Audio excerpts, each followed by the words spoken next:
Hello दोस्तों, तो आज है फिजिक्स का लेक्चर नंबर 2 और आज हम लोग बात करने वाले प्रकाश के अपवर्तन के बारे में। पिछले लेक्चर में हम लोगों ने बात करी थी प्रकाश के परावर्तन के बारे में और आज हम लोग डिस्कस करेंगे प्रकाश के अपवर्तन को, यानी कि रिफ्रैक्शन ऑफ लाइट। तो आइए देखते हैं कि आज कैसे होने वाला है। तो स्टार्ट होगा अपवर्तन की डेफिनेशन से कि अपवर्तन होता क्या है। उसके बाद हम लोग आएंगे स्नेल्स लॉ यानी कि स्नेल के नियम पे, और ये यानी कि प्रकाश की चाल। ठीक है, प्रकाश की चाल और अपवर्तनांक में क्या संबंध होता है ये देखने वाले हैं। और इसके बाद क्रांतिक कोण और पूर्ण आंतरिक परावर्तन, और फिर दैनिक जीवन में हम लोग किस तरह से पूर्ण आंतरिक परावर्तन को देखते हैं, इसके ऊपर डिस्कशन होगा। आइए, तो हमारा जो फर्स्ट है कि अपवर्तन होता क्या है। अपवर्तन जो हम लोगों ने पहले पढ़ा था, हम लोगों ने स्टार्ट किया था अपना रिफ्लेक्शन जो था, इससे होता है रिफ्रैक्शन, इससे थोड़ा सा ही चेंज होता है ये। जैसे लेट्स गो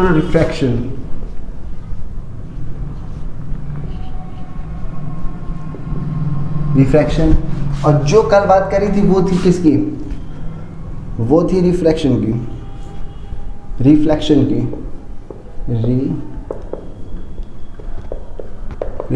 यानी कि परावर्तन की बात थी। उसमें और इसमें सिर्फ एक ही मेरा डिफरेंस ये है कि ये जो है ये पूरा काम ये सिर्फ एक ही माध्यम में होता है। इसका पूरा काम ये कुछ ऐसे बताया था, तो ये देखिए ये आया और अपने पूर्व माध्यम में ही लौट गया। अब इसमें क्या होगा, ये इस माध्यम के बाद यहाँ पहुँच जाएगा, मतलब कि एक माध्यम से दूसरे माध्यम में जाएगा। ठीक है, तो यही एक छोटा सा डिफरेंस है। तो इसको कैसे सॉल्व होगा, जैसे ये मान लीजिए ये है कोई, ये जितना ऊपर वाला एरिया है, ये जितना ऊपर वाला एरिया है ये एयर यानी कि हवा, वायु, और इसको मान लेते हैं कांच। ठीक है, तो ये जो होता है ये रेयर मीडियम होता है, और ये होता है डेंसर मीडियम यानी कि विरल माध्यम और सघन माध्यम। यहाँ पर लिख देते हैं विरल और ये होता है सघन। ठीक है, अब अगर कोई किरण, प्रकाश किरण यहाँ से आ रही है, तो यहाँ पे ये देखिए ऐसे यहाँ तक है। अब इसे जाना तो ऐसे चाहिए था, ऐसे जाती, लेकिन इसकी कंडीशंस कुछ अलग है। क्या है, इसमें वायु से जब ये कांच में जाएगा तो इसकी धीमी हो जाएगी, यानी कि ये थोड़ा नीचे आ जाएगा, ऐसे चली जाती है। जबकि जाना ऐसे था, लेकिन ये ऐसे चली जाती है। इसे ही कहते हैं, जो इसमें ये जो विचलन उत्पन्न हुआ है, ये विचलन उत्पन्न हुआ है, इसे ही प्रकाश का अपवर्तन कहते हैं। ठीक है, तो डेफिनेशन कैसे बनेगी, जब प्रकाश की कोई किरण एक माध्यम से दूसरे माध्यम में जाती है, तो उसकी किरण में उत्पन्न होने वाला परिवर्तन, या फिर कह सकते हैं अपवर्तन, विचलन जो होता है उसे ही हम लोग अपवर्तन कहते हैं। ठीक है, अब ये जो होता है इसे बोलते हैं हम लोग अभिलंब।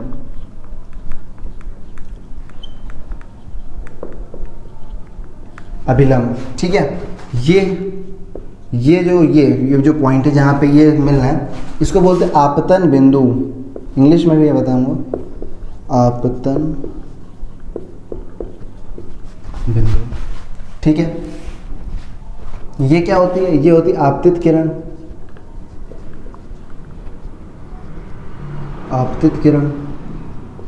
ठीक, ये जो है ये परावर्तित किरण है, ये वाली।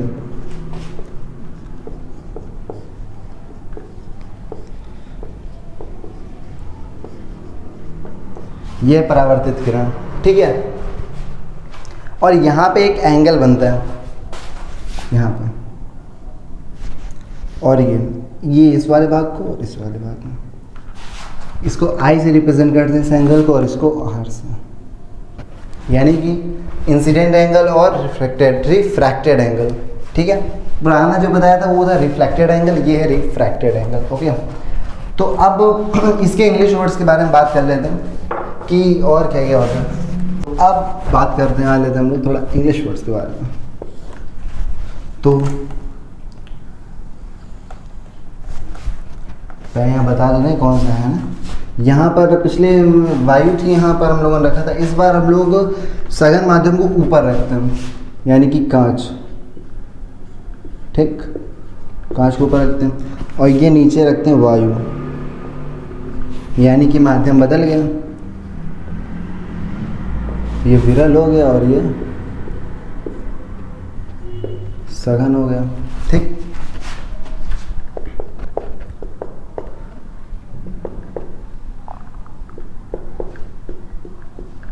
कांच इसको थोड़ा सा लगे जैसे एक कांच हो गई और ये वायु हो गई। तो अब जब ये सघन किसी एक सघन माध्यम से कोई प्रकाश किरण जब विरल माध्यम में जाएगी तब कैसे जाएगी? देखिए, ये इसको जाना तो ऐसे चाहिए था, नहीं ये जाना तो इसको ऐसे चाहिए था, लेकिन ये ऐसे चली जाती है। ठीक, ओके। हम लोग बात करने वाले थे कुछ वर्ड्स की। तो ये जो था इसको बताया था मैंने आपतन बिंदु, इसको बोलते हैं इंग्लिश में पॉइंट ऑफ इंसिडेंस। इसको अभिलंब बताया था, इसको बोलते हैं नॉर्मल। ये जो होती है दैट्स कॉल्ड इंसिडेंस रे, किरण यानी कि रेमिस किरण। ये होती है रिफ्रैक्टेड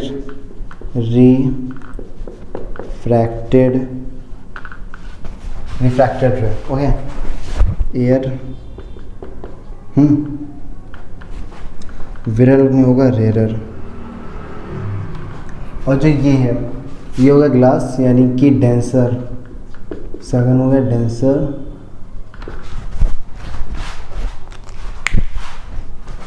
ये जो पूरी घटना है इसे प्रकाश का अपवर्तन कहते हैं।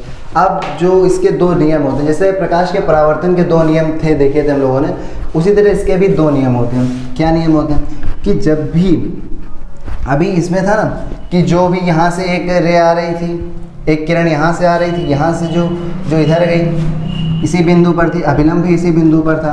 बस यही एक पॉइंट हो जाएगा। और एक और पॉइंट है इसका जिसे स्नेल्स लॉ कहते हैं। ठीक है, तो इसके जो दो नियम हैं, वो क्या है? पहला तो है कि जो इंसिडेंट रे है यानी कि आपतित किरण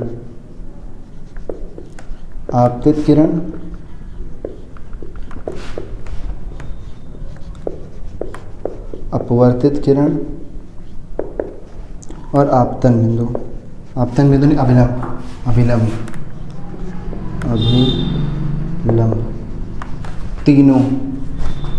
तीनों एक ही बिंदु पर होने चाहिए, यानी कि तीनों आपतन बिंदु पर होने चाहिए। ठीक है, पहले तो पॉइंट ये हो गया। दूसरा क्या है? दूसरा वो है जिसे हम लोग स्नेल्स लॉ के नाम से भी जानते हैं, स्नेल्स लॉ। ठीक है, आइए देखते हैं स्नेल्स लॉ क्या होता है।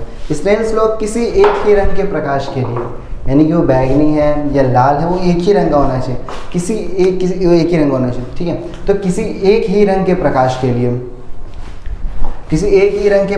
के लिए आपतन कोण की ज्या और अपवर्तन कोण की ज्या का अनुपात एक नियतांक होता है। इतनी छोटी सी डेफिनेशन है, एक बार दिखा कैसे होता है ये। ज्या मतलब होता है साइन, ज्या। ठीक है, स्नेल्स लॉ।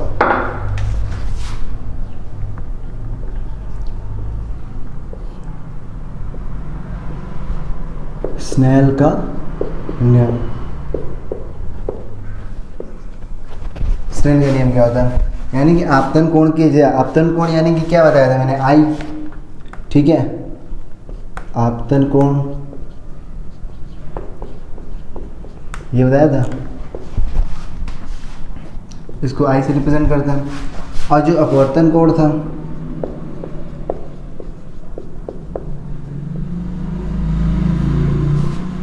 उसे हम लोग आर से रिप्रेजेंट करते हैं। ठीक है, तो इसमें क्या होता है? एक ही रंग के प्रकाश के लिए प्रकाश कैसा होना चाहिए? एक ही रंग का।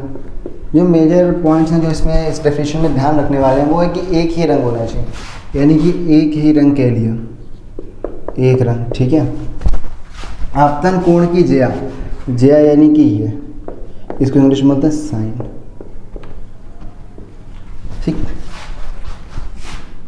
आपतन कोण की जय, आपतन कोण यानी कि आई, तो वो क्या हो गया साइन आई इसके लिए, ठीक है। और अपवर्तन कोण की जया यानी कि साइन आर का अनुपात एक नियतांक होता है यानी कि एन, ठीक।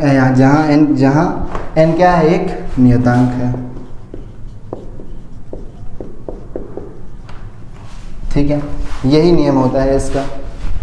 अब बात करते हैं, और इसके बाद हम लोग बात करते हैं रिवर्सिबिलिटी यानी कि उत्क्रमणीयता की, जो पेपर में पूछा नहीं आता है, लेकिन जब न्यूमेरिकल कराए जाएंगे तब उसमें ये थोड़ा मदद करेगा ये उसमें।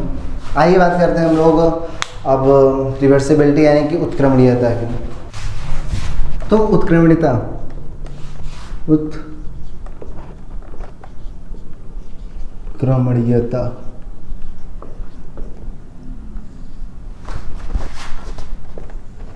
प्रकाश की उत्क्रमणीयता क्या होती है, यानी कि मान लीजिए यहाँ पर ये कोई माध्यम है, एक माध्यम ये हो गया, ठीक है। उसको और अच्छे से बड़ा सा,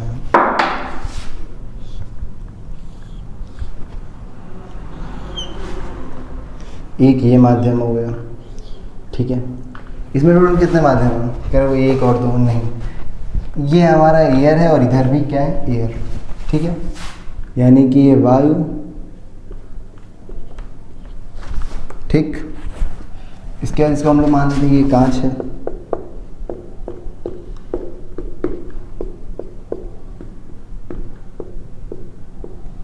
ठीक, कांच हो गया। ये है जल,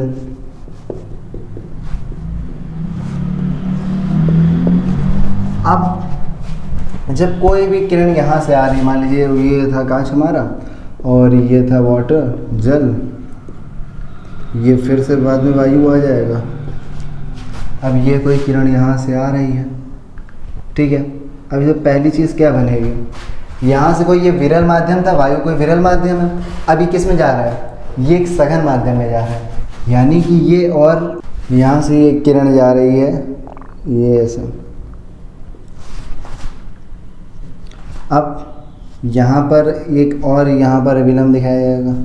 अब ये कांच से इधर की ओर चला गया। अब जब ये एक डेंसर यानी कि एक सघन माध्यम से अभी एक विरल माध्यम में जा रहा है, यानी कि ये तो विरल था, तो फिर ये अपने पुरानी वास्तविक स्थिति में आ जाएगा, यानी कि ये और ये दोनों इक्वल होंगे। देखिए जैसे ये था आई था हमारा, ठीक है, ये एंगल आई था, ये एंगल क्या हो गया, ये एंगल आर हो गया। अब ये जो है ये एंगल इस एंगल के बराबर होगा, ठीक। कैसे बराबर होगा अभी बता दें। और जो ये वाला है ये R2, R इसको R1 मान लेते हैं, तो ये वाला एंगल इसके बराबर होगा अगर ये वाला एंगल इसके बराबर है तो, ठीक है।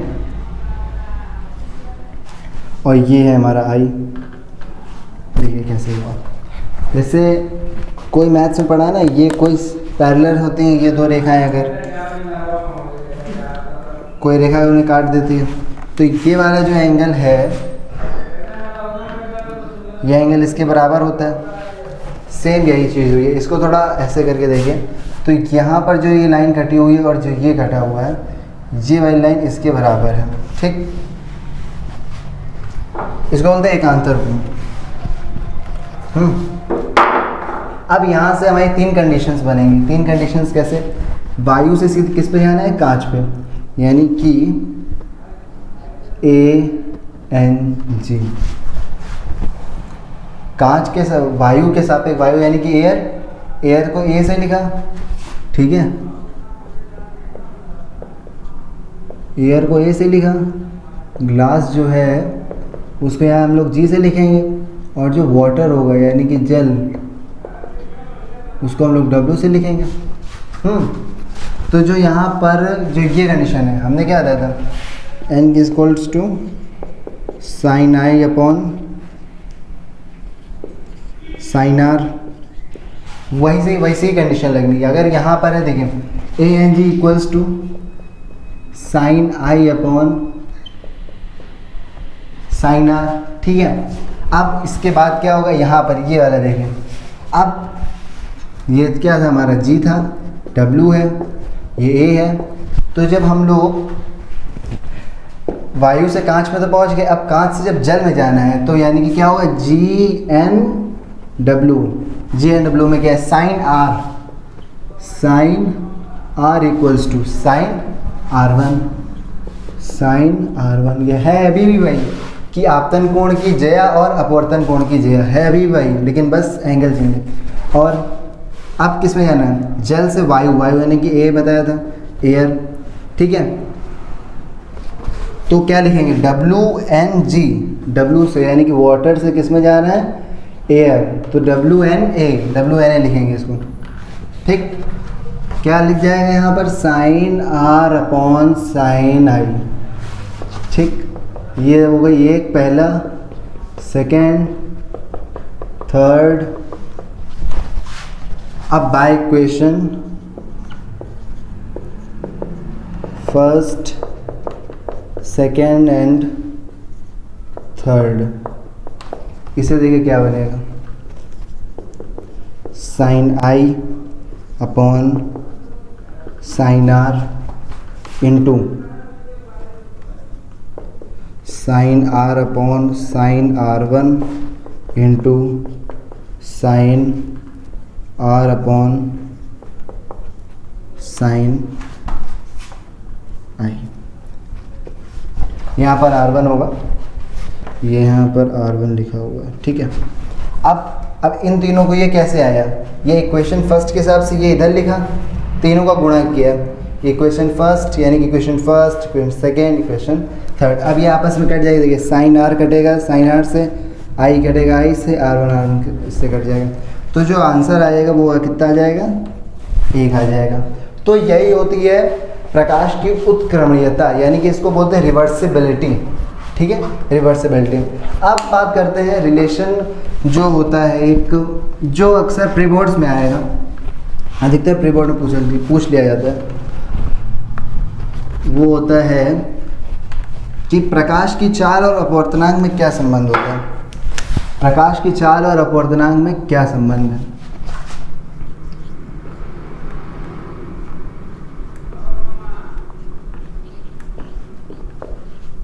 प्रकाश की चाल और अपवर्तनांक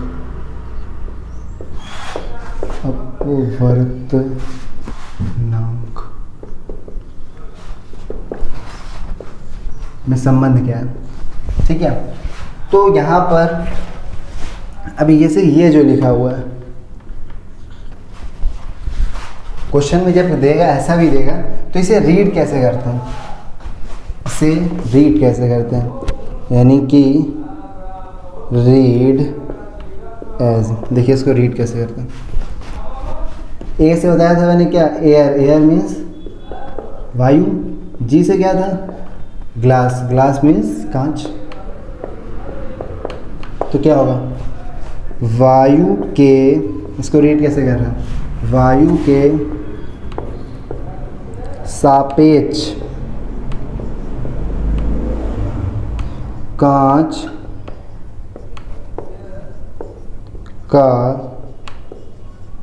अपवर्तनांक, ठीक है, रीड एज, इसको इस तरह से ऐसे रीड करेंगे, क्या, कांच के सापेक्ष, वायु के सापेक्ष कांच का अपवर्तनांक, ओके। अब यहाँ पर क्या होता है, गति में क्या संबंध होता है इससे, ये है कि अगर किसी भी माध्यम में जो प्रकाश की चाल होती है, वही जैसे ये ANG लिखा हुआ है, तो इन्हीं माध्यमों में प्रकाश की चाल का अनुपात इसके बराबर होगा, ठीक है। माध्यमों में यानी कि देखिए यहाँ पर वायु में, यानी कि निर्वात में प्रकाश की चाल कितनी होती है, C = क्या होता है, 3 × 10⁸ मीटर पर सेकेंड, ठीक है।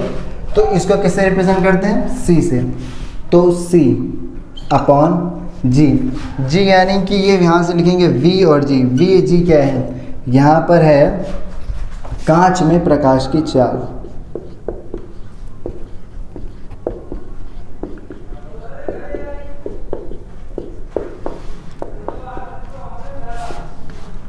और ये क्या है, ये है वायु में प्रकाश की चाल।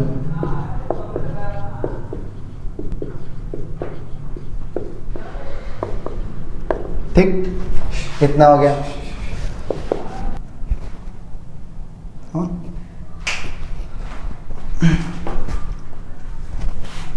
अब इसका एक और एग्जांपल क्या होगा, अभी तो किस में जा रहा था, ये बताया था किसको ऐसे कैसे रीड करना था, इसको रीड एज वायु के सापेक्ष कांच का अपवर्तनांक कितना होता है, इतना होता है। ठीक है, अब G एंड W यानी कि कांच के सापेक्ष जल का अपवर्तनांक कितना होगा।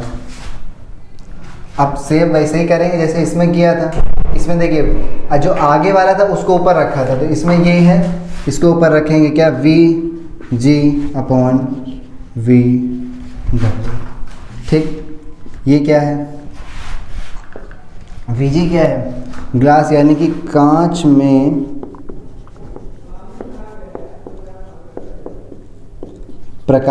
में प्रकाश की चाल। ठीक, और जो ये W यानी कि जल में प्रकाश की चाल, जल में प्रकाश की चाल। ठीक, अब ये हो गया। अब अगर इसका बटा कर दें, यानी कि अगर दो चीज़ें दे दें क्वेश्चन में, जब अभी न्यूमेरिकल पे एक जो अलग वीडियो आएगा उसमें बताएंगे कि और कैसे कैसे क्वेश्चन आपसे बोर्ड में पूछ सकते हैं। अगर बोर्ड में ये कह दें कि कांच के सापेक्ष जल का अपवर्तनांक कुछ है, मान ली समथिंग है, और फिर कह दें कि जल के सापेक्ष कांच का अपवर्तनांक भी दे दें, तो दोनों को कैसे निकालेंगे, दोनों को बटे में लिख देते हैं, WNG कर दीजिए। ठीक है, इसके बाद ये से और ये। ठीक, ऐसा हो जाएगा। अब टोटल इसमें इतना ही पूछेगा, इससे एक्स्ट्रा कुछ इससे नहीं आने वाला है। और जो थी इसको हम लोग बोलते हैं स्पीड ऑफ लाइट, और ये हमारा रिफ्रैक्टिव इंडेक्स।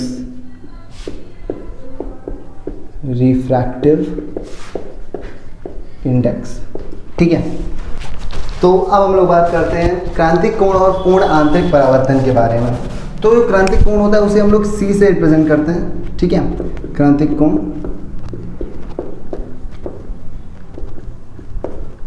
को हम लोग C से लिखते हैं। ठीक है, अब ये किस तरह से पूर्ण आंतरिक परावर्तन से प्राप्त होता है, ये देखते हैं कि इसकी 3 कंडीशंस बनती हैं। देखते हैं कि कैसे बनती हैं। तो जो पूर्ण आंतरिक परावर्तन की थी वो 3 कंडीशंस में पूरी होती है। जब भी पूछेगा आपसे तो आपको ये 3 कंडीशंस लगानी पड़ेगी। तो पहले होता क्या, स्टार्ट में जैसे कि अभी तक हम लोगों ने सीखा था कि जब कोई भी किरण किसी सघन माध्यम से, ये सघन माध्यम है कांच, और ये वायु क्या है, उसके लिए विरल माध्यम है, तो जब सघन माध्यम जाती है तब ये अभिलंब से दूर हटती है। देखिए अभिलंब से ये दूर हट रही है। अब क्या होगा, तीसरी कंडीशन में क्या हुआ, एक बाबा थे, उन्होंने क्या किया कि वो सोच रहे कि अगर इसको हम लोग और नीचे कर दें और कम कर दिया जाए, तब इसको देखिए ये ऊपर उठ जाता है, जैसे ये है। अब इसे जैसे ये इधर जा रहा था, अब ये ऐसे हो रहा था। अब अगर इसको और इधर की ओर लाए, इसको और इधर लाएंगे तो ये और इधर चला जाएगा। तो अगर इसको और इधर लाया जाए तो ये और इधर चला जाएगा। ऐसे करते करते इधर जाएगा, फिर इधर जाएगा। अब सी लाइन को टच कर गया, तो जब इस लाइन को टच कर जाएगा ऐसे ये, अब जब वो जा रहा था, अब इतनी दूर पे कर दिया अगर, तो यहाँ से अगर जब ये 90 डिग्री बना लेता है तब ये रुक गए। उन्होंने कहा कि ठीक है अब यहाँ पॉज करते हैं। ये हो गई हमारी दूसरी कंडीशन, इसको नाम दिया गया सी यानी कि क्रांतिक कोण। ठीक है, तो कभी कभी क्रांतिक कोण की सी डेफिनेशन पूछता है। अब जब क्या हुआ कि यहाँ तक तो इन्हें अभी सबर नहीं हुआ, इन्होंने और कहा कि इसको और नीचे किया जाए। अब जब और नीचे किया तो ये इससे भी उठ गया, ये देखिए ये इससे भी उठ गया।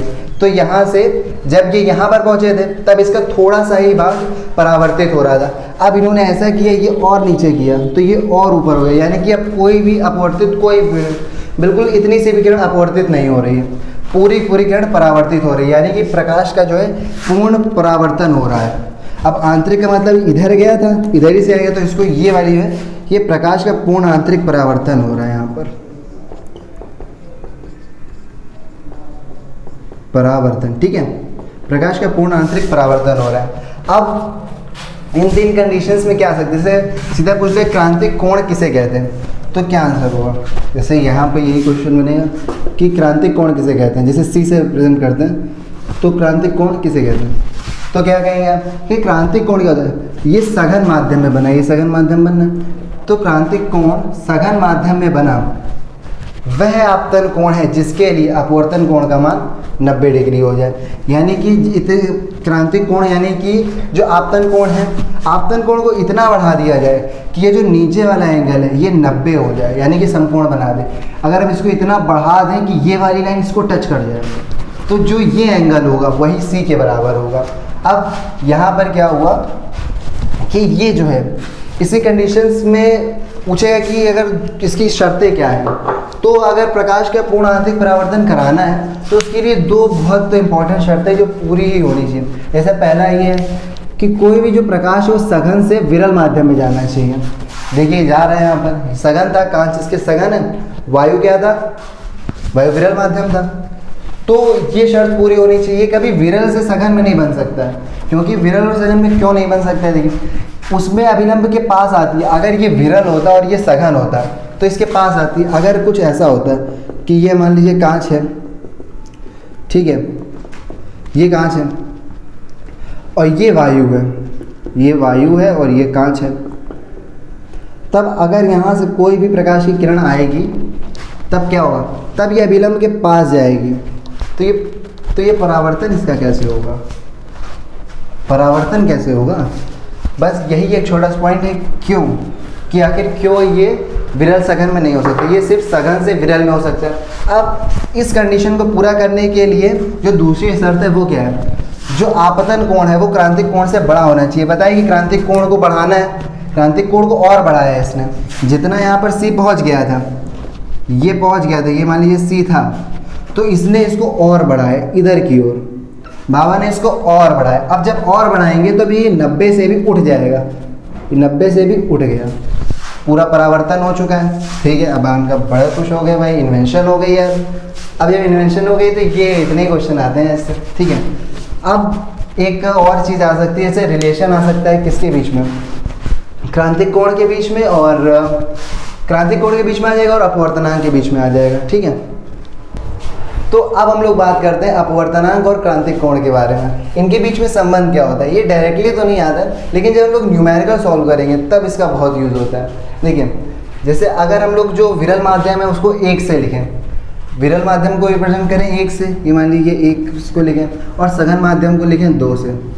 तो अब हम लोग जानते हैं कि अगर किसी माध्यम के सापेक्ष किसी माध्यम का अपवर्तनांक क्या होता है। अगर हम लोग 2 के सापेक्ष पहले का अपवर्तनांक यानी कि सघन माध्यम के सापेक्ष विरल माध्यम का अपवर्तनांक निकालें तो क्या आएगा। वैसे तो फॉर्मूला ये होता है sin i upon sin r, ये तो होता ही है। लेकिन अब इस कंडीशन में क्या लगेगा, जहाँ पर ये बताया था ना पूर्ण आंतरिक परावर्तन, जो सेकंड कंडीशन थी, सेकंड कंडीशन क्या थी कि हम लोग यहाँ क्रांतिक कोण बनना था, अपवर्तन कोण को इतना बढ़ाया कि यहाँ पर वो 90 हो गया, अपवर्तन कोण इतना ऊपर होता गया कि यहाँ पर ये 90 हो गया, यहाँ से जाने लगा इससे।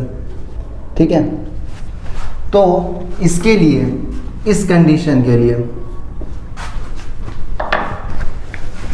जो इस कंडीशन के लिए होगा, यानी कि फॉर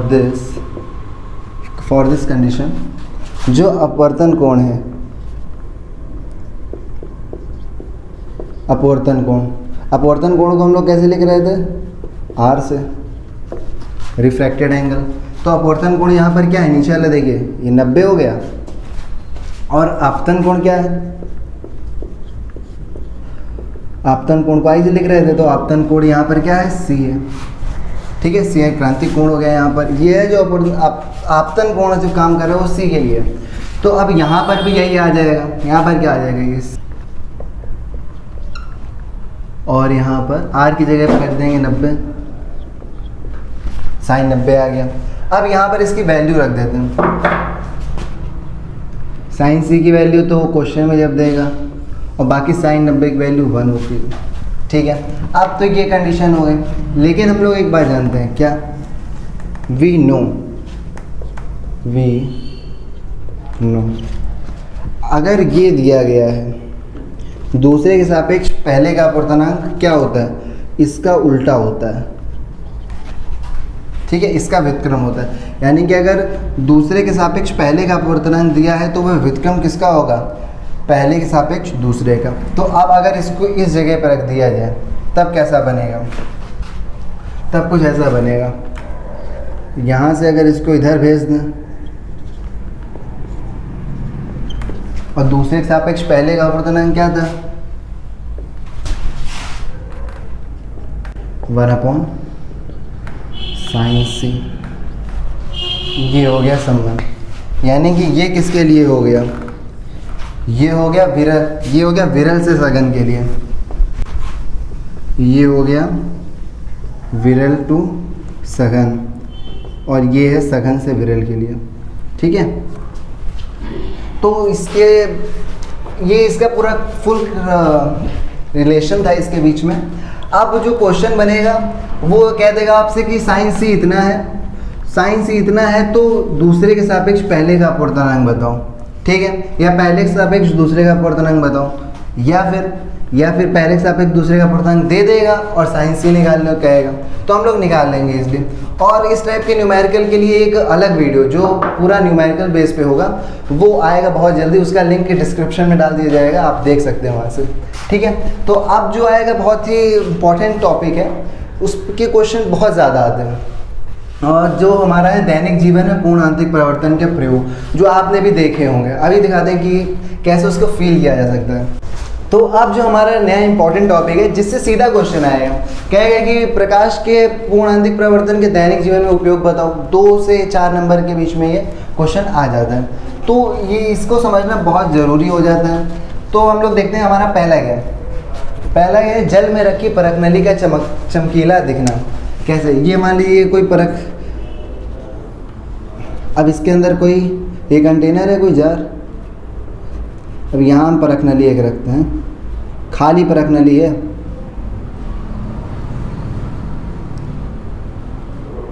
परख नली खाली है,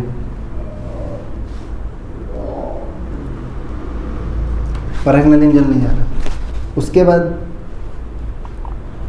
और इसमें पूरे में जल भरा हुआ है, ठीक है।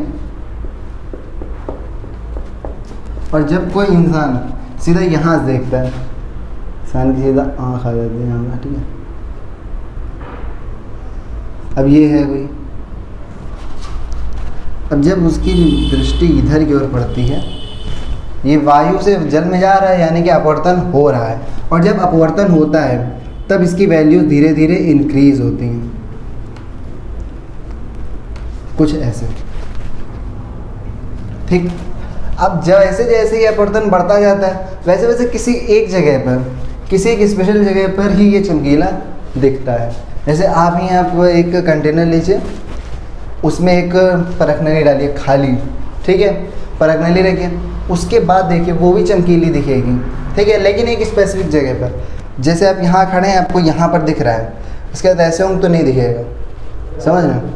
ये इसी जगह पे, क्योंकि ये एंगल जो है इसी जगह पे बनना है। अपवर्तन कोण का मान जब यहाँ पर धीरे धीरे बढ़ेगा तभी हम लोग को ये चमकीला दिखेगा। अब दूसरी ये क्या है, क्या कह रहा है, कह रहा है कांच में रखी, कांच में पड़ी दरारों का चमकना। जैसे आपके घर में खिड़की होंगी जो कांच की हों अगर, तो उनमें जब दरारें पड़ जाती हैं तब क्या होता है, उसमें जो बाहर से आ रही होती है रोशनी, प्रकाश जो आ रहा होता है, उसमें प्रकाश पहुँच नहीं पाता उन दरारों पर। उन दरारों पर जब प्रकाश पहुंच नहीं पाता है तब वहाँ से तो प्रकाश आएगा नहीं, तो एक स्पेसिफिक जगह पर प्रकाश का पूर्ण आंतरिक परावर्तन हो जाता है। जैसे ये है कोई कांच, जी ये कांच है फॉर एग्जांपल, ये दरारें पड़ गई, लग रहा है क्रिकेट बिल्कुल स्टाइल से खेला गया है, ठीक है, ऐसा। अब जब प्रकाश आएगा तब बाकी जगहों से तो निकल गया, पारदर्शी होता है भाई कांच, तो प्रकाश तो निकल गया, लेकिन जो यहाँ पर है, अब प्रकाश ऐसे आ रहा है, प्रकाश मान लीजिए ऐसे आ रहा है, ऐसे, तो इसके अंदर तो जा नहीं पाएगा, तो क्या होता है, तब यहाँ पर प्रकाश का पूर्ण आंतरिक परावर्तन होता है। यहाँ की प्रकाश की किरणें इधर से होते हुए सीधा निकल जाती हैं, और जिस जगह पे निकलती हैं, जब आप उस जगह पे जाते हो तब आपको दिखता है कि भाई वो चमकीला दिख रहा है। मान लीजिए अगर यहाँ पर ये है यहाँ पर ही चिटका हुआ है और यहीं पर आपको दिखेगा कि चमक रहा है, या दूसरी जगह जाएंगे तो उधर का दिखेगा, लेकिन एग्जैक्ट सेम जगह का नहीं दिख सकता, ठीक है, क्योंकि स्पेसिफिक जगह पर ही एंगल जाता है। और जैसे जैसे प्रकाश अपनी जगह चेंज करेगा वैसे वैसे एंगल भी चेंज करेगा, वो प्रकाश के ऊपर निर्भर करता है। अब जो हमारी तीसरी है, क्या कह रहे हैं, कालिक पुते गोले का जल में चमकना। जैसे एक गोला लिया, उसमें कालिक कर दी, और जब इसको जल में डालेंगे तब ये चमकेगा, ठीक है। इसमें प्रकाश का पूर्ण आंतरिक परावर्तन होता है। अब जो दूसरा है हमारा हीरे का चमकना। अब ये है जैसे हीरा है ये। अब क्या होता है, जब प्रकाश इसमें गया तब एक एंगल सेट होता है इसमें 24 डिग्री। ये जो है, अगर जो प्रकाश है उसमें एंगल, जो प्रकाश जब एंगल बनाता है, अगर वो एंगल 24 डिग्री से कम हो जाए तभी प्रकाश इससे बाहर निकल पाता है, नहीं तो वो इसी में इधर उधर इस पे इससे टकराएगा, इधर जाएगा, इधर जाएगा, इधर जाएगा, ये अंदर ही अपनी सारी क्रियाएं कर लेता है। लेकिन जब इस एंगल पर पहुंचेगा तभी ये वापस निकलेगा, और अधिकतर नहीं निकलता है, और किसी किसी में निकल भी जाता है भाई। तो ये पॉइंट हो गया हमारा। इसको ध्यान रखना है कि ये 24 डिग्री से कम होना चाहिए, 24 डिग्री से कम, ठीक है, तभी प्रकाश निकल पाएगा, नहीं तो अंदर चक्कर काटता रहेगा, और जब अंदर जाएगा, क्रिया करेगा अपनी, इधर से उधर जाएगा, तब जाहिर सी बात है कैसा दिखेगा, चमकीला दिखेगा। अब जो ये वाला पॉइंट है ये काफ़ी इंपॉर्टेंट हो जाता है, रेगिस्तान में मरीचिका। इससे सीधा क्वेश्चन आ सकता है 2 नंबर का, रेगिस्तान में मरीचिका का दिखना। ये तो सुना ही होगा यार, पिक्चरों में देखा ही होगा कि कोई भी इंसान है, यात्री बन के जा रहा है, घूमने गए होंगे तब भी रेगिस्तान में, डिज़र्ट। अब जैसे ये कोई आदमी है, एलियन है क्या, आदमी है। अब यहाँ पर जब वो जाता है, अब बहुत देर तक उसे कुछ ये हो गया, ठीक है, ये पेड़ है। अब जाहिर सी बात है, इससे पहले एक छोटी सी चीज़ समझ लेते हैं कि जैसे मान लो ये रेगिस्तान है, पानी नहीं है, ये रेगिस्तान है, ठीक है, ये रेगिस्तान है। अब जो इसकी जो पास की जो वायु होगी, यानी कि जो ये रेगिस्तान है, जो इसकी जस्ट यहाँ वाली वायु है, तल के जस्ट पास वाली, वो बहुत ज़्यादा गर्म होगी। उसके ऊपर वाली उससे हल्की, उससे कब कुछ कम गर्म होगी ना। यानी कि जो इधर पर है, इधर पर ये अगर उसको हम डिवाइड कर दें, यानी कि इतने पे बहुत ज़्यादा गर्म, इतना एरिया जो है ये बहुत ज़्यादा गर्म, इसके नीचे वाला जो ये एरिया है। अब जो इसके ऊपर जाएंगे तो इतना एरिया तो हट गया, अब जो इतना वाला है उससे कम गर्म। तो अगर इनको हम लोग डिवाइड कर दें कि भाई ये ऐसा ऐसा है कुछ, तो जो ऊपर वाली है वो नीचे वाले के लिए तो सघन हो जाएगी, यानी कि नीचे वाले में कण कम है, ऊपर वाले में कण ज़्यादा हो जाएंगे। तो जो ऊपर वाला है वो इसके लिए क्या हो जाएगा, सघन हो जाएगा। तो जब ये सघन से मान लीजिए यहाँ से कोई आ रहा है तो धीरे धीरे जो सघन से विरल वाली कंडीशन क्या होती है, ये कोई सघन माध्यम है। अब जब सघन से कोई विरल में जाता है तब अभिलंब से दूर तक पा सकता है, देखिए ऐसा होता है, ठीक।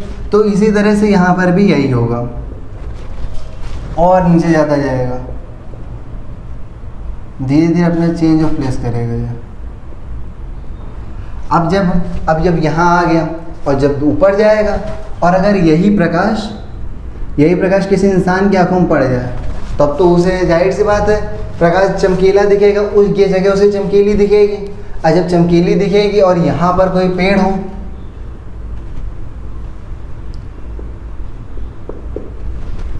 तब उसे लगेगा कि भाई यहाँ पर कोई पेड़ है, उसे उल्टा पेड़ दिखाई देगा, और तब उसे लगेगा कि हाँ यहाँ पानी है, अब यहाँ वो प्यास बुझा सकता है अपनी, ठीक। इतनी सी बात है। अब दूसरा क्या है कि इसका जस्ट उल्टा होता है। ठंडे देशों में मरीचिका, ठंडे देशों में क्या होता है, ठंडे देशों में जो जहाज होते हैं पानी में वो उल्टे दिखाई देते हैं। क्यों, ये पानी है, ठीक, पानी में लहरें ज़्यादा हो गई हैं, थोड़ी सी कम लहरें, ठीक है। अब ये मान लीजिए कोई जहाज़ है,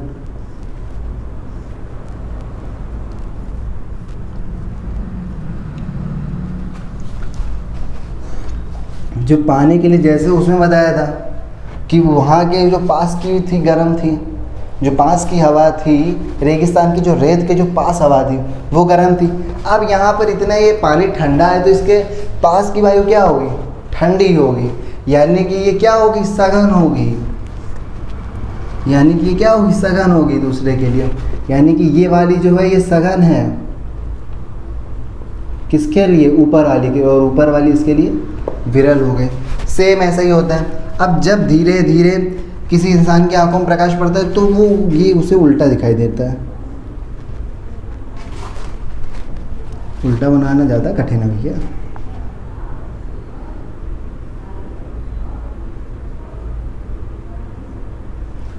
उल्टा दिखाई देता है। ये कुछ पॉइंट्स हैं, 6 पॉइंट्स जो प्रकाश के पूर्ण आंतरिक परावर्तन के दैनिक जीवन में हम लोग देख सकते हैं, ऐसा देखा जाता है नॉर्मली। तो इन सब को तो हम लोग घरों पे भी देख सकते हैं। ये एक पॉइंट, दूसरा ये भी देख सकते हैं यार, ये भी देख लो अगर ही रहा है तो। और ज़्यादा सर्दी छुट्टी में जाना तो यहाँ चले जाना, दिख जाएगा। ठीक है, तो अब तक का जो हम लोगों ने पूरा डिस्कस किया है तो वो पूरा हम लोग कर चुके हैं अपना। हम लोगों ने अब स्टार्टिंग में क्या देखा था, अपवर्तन देखा था, उसके बाद अपवर्तनांक देखा, उसके बाद ये वाला देखा था जो